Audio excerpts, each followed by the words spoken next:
तो क्या गांधी ने सच में भगत सिंह को बचाने की कोशिश की थी या नहीं की थी? ये किस्सा अपने आप में ही बहुत ज़्यादा कंट्रोवर्शियल है, पर इस शॉर्ट में आपको इसके बारे में डीप इन्फॉर्मेशन देने वाला हूँ। भगत सिंह, सुखदेव और राजगुरु, इन तीनों को अरेस्ट किया गया।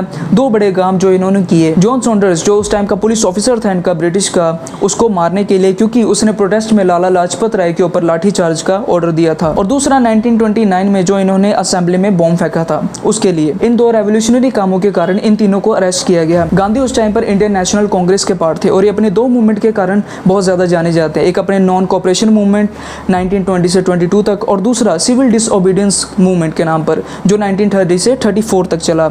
और 1931 में ये जाकर लॉर्ड इरविन, मतलब इरविन से मिलते हैं, और इनके बीच में जो एग्रीमेंट हुआ उस चीज को कहा जाता है गांधी इरविन पैक्ट। इस पैक्ट में, मतलब एग्रीमेंट में, सिंपली ये कहा गया जो गांधी जी अपना मूवमेंट कर रहे हैं उसको रोक दिया जाए, और इरविन जो है वो उनकी बातें मान लेगा और बहुत सारे प्रिजनर्स को, कम से कम 1000 से ज्यादा प्रिजनर्स को वो छोड़ देगा जो पॉलिटिकल मूवमेंट के साथ थे। इस एग्रीमेंट के दौरान गांधी ने कई बार इस मामले को उठाया कि भगत सिंह को भी छोड़ देना चाहिए, वो पब्लिक सेंटिमेंट्स को बहुत ज्यादा हर्ट होगा अगर उसको फांसी दे दी गई। पर इरविन ने ये साफ मना कर दिया, क्योंकि उसकी नजरों में भगत सिंह एक बहुत बड़ा खतरा था।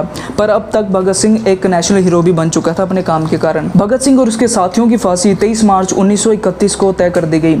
और इससे ठीक पहले, कुछ घंटे पहले, गांधी दोबारा इरविन को लेटर लिखते हैं कि वो इसके बारे में ये फिर सोच ले, पर वो इनकी एक बात नहीं सुनता है। और इसके पीछे काफी ज्यादा कंट्रोवर्सी होती है कि गांधी ने उतना जोर नहीं डाला ब्रिटिशर्स के ऊपर जितना उन्हें डालना चाहिए था भगत सिंह को बचाने के लिए। तो अगर इस एग्रीमेंट में थोड़ा मैं डीप में जाऊँ तो गांधी जी ये सोचते थे कि अगर मैंने ब्रिटिशर्स के ऊपर ज्यादा प्रेशर डाला कि भगत सिंह को छोड़ दो, तो कहीं वो ये मौका भी ना खो दें कि बाकी प्रिजनर्स जो 1000 से ज्यादा हैं वो भी ना आजाद हों। और दूसरी चीज, गांधी का बहुत ज्यादा जोर ब्रिटिशर्स के ऊपर था भी नहीं, क्योंकि उस टाइम पर भी ब्रिटिशर्स का काफी जोर था। यहाँ पर तो ये चलो बात अलग होगी सारी, पर यहाँ पर मेन चीज ये है कि भगत सिंह यहाँ पर क्या सोचता था। भगत सिंह का एक ऐसे, जो उसने खुद लिखा था, आई एम एन एथिस्ट, उसमें उसने खुद बताया कि उसे पता है कि वो क्या कर रहा है और वो आगे किस मुकाम पर पहुंचेगा। अगर उसका एग्जीक्यूशन भी हो जाता है देश के लिए तो वो उसको भी ये कबूल करेगा। तो कहीं ना कहीं उसको पता था कि जो ये रेवोल्यूशन वो कर रहा है उससे ही आगे देश में और ज़्यादा बढ़ोतरी होगी आज़ादी के लिए। इस पूरे सिनेरियो में आपका क्या सोचना है, कमेंट में ज़रूर बताइएगा। और आप क्या नॉन वायलेंस की तरफ जाते या फिर